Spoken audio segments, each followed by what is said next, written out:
More COVID deaths in country. A local political party leader criticized the FNM and PLP, and police investigate another traffic fatality. Good evening, everyone. I'm Leah Cooper with your JCN News for this Monday, September 9th. COVID-19 deaths in country at 439, with health officials reporting a total of 27 deaths over the weekend. On Saturday, September 4th, 15 deaths were reported in the Ministry of Health's dashboard.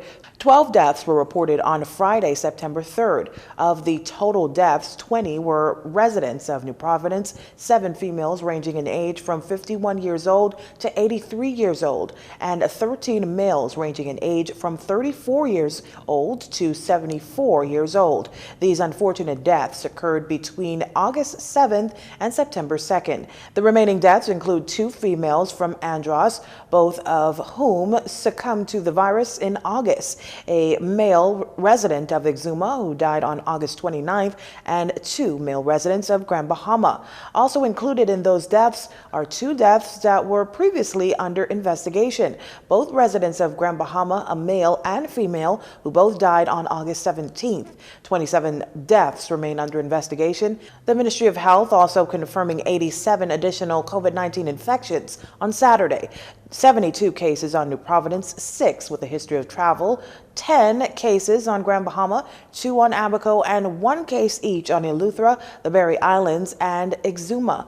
Total cases in country are now at 18,853. Active cases now at 3,279. 175 of them in hospital, 154 in hospital considered moderately ill, 21 are in intensive care. 49 cases recovered on Saturday. Total recoveries are now at 15,008.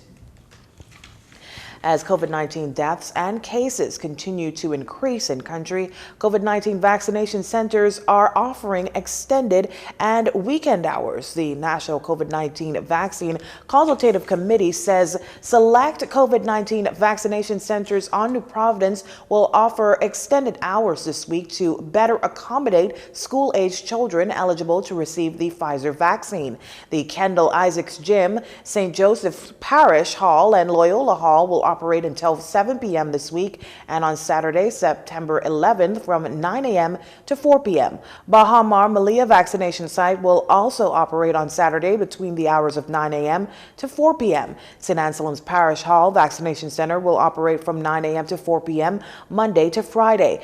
That site is offering both the Pfizer and the one-shot Johnson & Johnson vaccines. Chair of the committee, Dr. Mercelyn Dow-Regis, says they have been very encouraged by the number of 12 to 17-year-olds who have come out to receive the Pfizer vaccine so far, adding that as many of those children eligible to be vaccinated need to be as quickly as possible so that they can safely return to the classroom.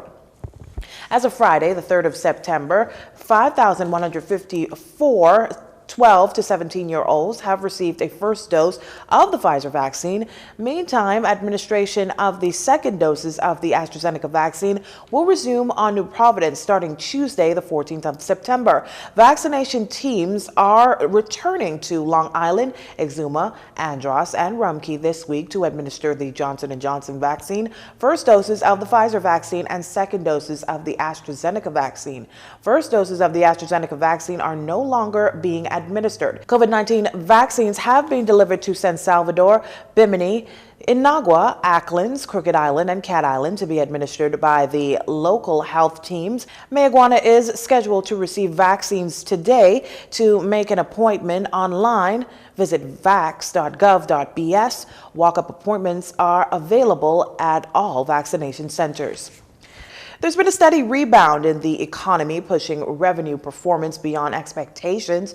The Ministry of Finance releasing its 4th quarter fiscal snapshot and budget performance report. The report showing the strength of the Resilient Bahamas budget plan. JCN's Lissy Bastian has more.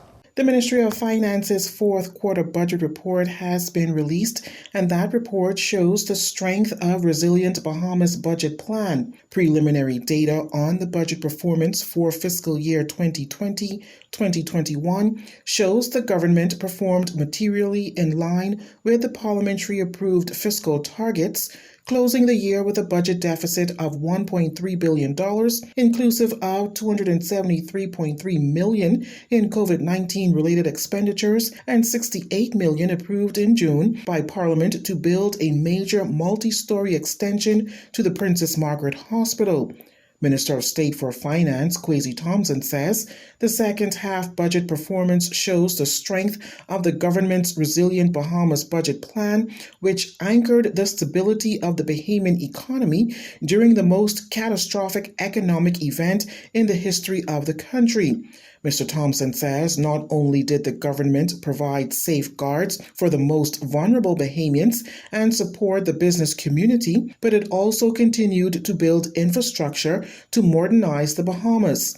He further noted that unemployment support and social welfare programs accounted for the largest portion of the government's COVID-19 expenditure, $164.7 million and $40.4 million on food assistance. The government's job retention program accounted for $23 million in expenditure last year, along with $4.1 million on small business development and $36.6 million on public health and safety.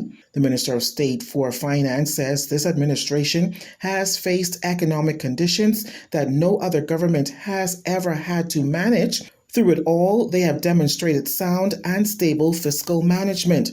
He adds that in the new fiscal year, the revenue numbers for July and August are tracking materially ahead of the revenue targets for that period. It gives early confidence that despite the pundits' criticism of the current revenue budget targets, they are positioned at this stage to meet budgetary expectations in line with what was approved by Parliament. For Jcn News, I'm Lissy Bastian. Thank you, Lissy. Tourism Development Corporation and the Ministry of Tourism and Aviation officials are partnering with the Inter-American Development Bank and European experts to develop and strengthen certification systems in the Bahamas. The aim of the project is to increase the resiliency and sustainability of the Bahamas as a tourism destination, enhance the state of natural environment, improve destination competitiveness, ensure that revenue from tourism reaches a greater proportion of Bahamian communities, and position the Bahamas as a climate resilient destination by implementing climate risk management policies and implementation frameworks. IDB Bahamas country representative Daniela Carrera Marquez says this technical cooperation represents a strong commitment to achieving measurable impact in the tourism industry of the Bahamas, adding that tourism is the driving force of the Bahamian economy and has registered unprecedented challenges to the last several years following Hurricane Dorian and the global pandemic. She notes that the long-term consequences of these experiences are still unfolding, but through their vision, their 2025 plan, the IDB is committed to supporting its member countries during the recovery process. She says the project will build capacity in the country's tourism industry and foster a sustainable and inclusive recovery that maximizes the efforts of the government in the Bahamas and around the region. The project, which began in August, is expected to be completed in January 2022. You're watching JCN News. Stay with us.